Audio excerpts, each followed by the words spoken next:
আসসালামু আলাইকুম। কেমন আছেন সবাই? আশা করছি সবাই অনেক ভালো আছেন। আলহামদুলিল্লাহ আমরা ভালো আছি। এখন আম্মু হাঁস করতেছে।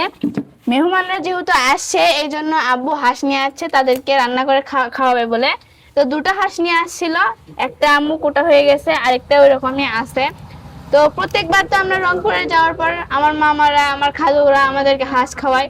তো আব্বু এবার বলছিল যে তারা বগুড়ায় আসলে তাদেরকে এবার হাঁস এনে খাওয়াবে, এই জন্য হাঁস নিয়ে আসছে। তো এটাকে এখন রান্না করবে দেখে আম্মু কুটে বেছে নিচ্ছে, পরিষ্কার করে আমার নিচ্ছে। বোনটা আমার বাড়িতে আছে, তাদের তো হাঁস খাওয়াইতে হবে। আমি যেহেতু তাদের বাড়ি থেকে ভালো মন্দ খাইয়ে আসি, মেহমানদারি তো তাদের করতেই হবে। ও এখনো কাটা হয়নি। আপাই যে হয়ে গেছে। এই যে কুটতিছে, একটু হাতে হাত লাগাও, সবাই মিলে কাজ করো। তুমি ধুয়ে নাও, আমি এই দিক গুছ করে দিচ্ছি তোমাদেরও। নিলে তাড়াতাড়ি হবে। তো দুলা ভাই তো হাঁসের মাংসের কথা শুনে করছে, এখনো মাংস রান্না করা হয়নি। দুলা ভাইয়ের জন্যই তো নিয়ে যাচ্ছি, সবাই মিলে আমরা দুই ভাইরা একই, খালি হাঁস হাঁসের করে। তোমার ভাই তো আবার কি আরো হ্যাঁ ওই তো পেটু আরো। কথা হচ্ছে যে প্রত্যেকবার তো আব্বু আবদার করে খালুদের কাছে যে এবার যাচ্ছি আমাকে কিন্তু হাঁস খাওয়াতে হবে। তোমার খালু আবদার করায় কি না করায়? আব্বু যাওয়ার কথা শুনলে তোমার খালু কয় যে লাভু আসবে, তুমি তো লাভু আসবে, এই যে আসে তো তোমার কাছ থেকে হাঁস খাওয়াচ্ছে।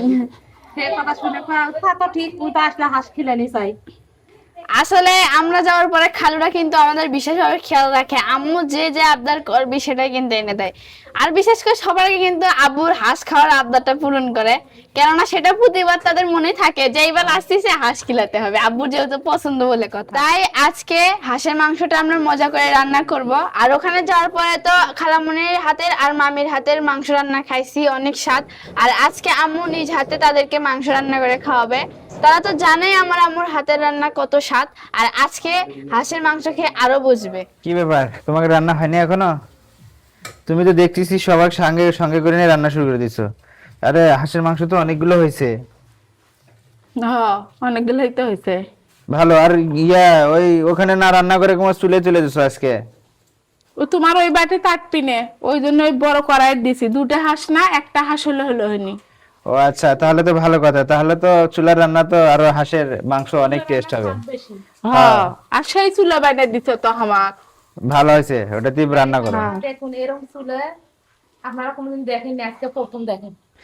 ইটে দিয়ে রান্না করি, যেমন ইটে দিয়ে চুলা বানাইছে। হোক, এখন কি করার, তাও রান্নাটা হোক।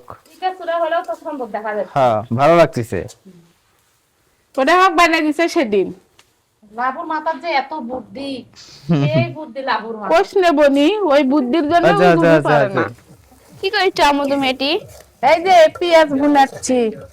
ও, গোস্ত রান্নার জন্য এখন আম্মু পেঁয়াজটা ভুনে নিচ্ছে। আর এখানে হাঁসের মাংস ধোয়া হচ্ছে।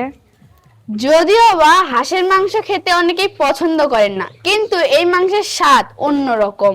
যারা এর প্রেমে পড়েছে তারাই বুঝতে পারে, আর তাদের খাওয়ার দেখলে বোঝা যায় যে হাঁসের মাংসটা কত স্বাদ, যেরকম আম্মু। আর এখন আম্মু যত মশলা বাটা ছিল সবকিছু দিয়ে দিলে এই পেস্টটার ভিতরে। আমি এটাকে ভালোভাবে নেড়ে চেড়ে নিচ্ছি। আর এটার ভিতরে এখন পানি দিয়ে দেবে। পানি দাও। দিচ্ছি। যেহেতু এটা এখন কষানো হবে। লবণ দিয়ে দিই পরিমাণ মতো। নারকেল ছিল না? নারকেল দিলে না? নারকেল দিয়ে তোমার আব্বু খাবার চায় না। যেহেতু বাড়িতে মেহমানরা আসছে, তাড়াতাড়ি রান্না করতে হবে, এই জন্য আম্মুর সাথে আমিও রান্নায় হাত লাগাইছি। আর এর পাশাপাশি মামি খালামুনিরা তো আছেই, সবাই কাজ করতেছে, এই জন্য কাজটা খুব তাড়াতাড়ি হয়, রান্নাও তাড়াতাড়ি হচ্ছে। হাঁসের মাংস রান্না করতে অনেক সময় লাগে আর অনেক পরিশ্রম করতে হয়, আর এই জন্য সবাই মিলে কাজ করতেছি যেন হাঁসের মাংসটা খুব তাড়াতাড়ি রান্না করা যায়। মাশাআল্লাহ কত সুন্দর দেখা যাচ্ছে কষানির ভেতরে দেওয়ার পরে। তাড়াতাড়ি হোক, আমি খাওয়ার জন্য অপেক্ষা করে আছি। তোমাদের কি রান্না হয়নি? আমার খিদে লাগছে, কখন আর হবে? আপা রান্না ঝোল দেবো। এখন আমি গোস্তগুলো ভালোভাবে রান্না করে নিচ্ছি আর জাল দিচ্ছি, যেন গোস্তগুলো ভালোভাবে নরম হয় আর খেতে যেন স্বাদ লাগে। এতক্ষণ অপেক্ষা করার পর আমাদের গোস্ত রান্নাটা হয়ে গেছে। আর এই জীবনের প্রথমবার আমি হাঁসের গোস্ত রান্না করলাম। এই যে নামিয়ে নিয়েছি।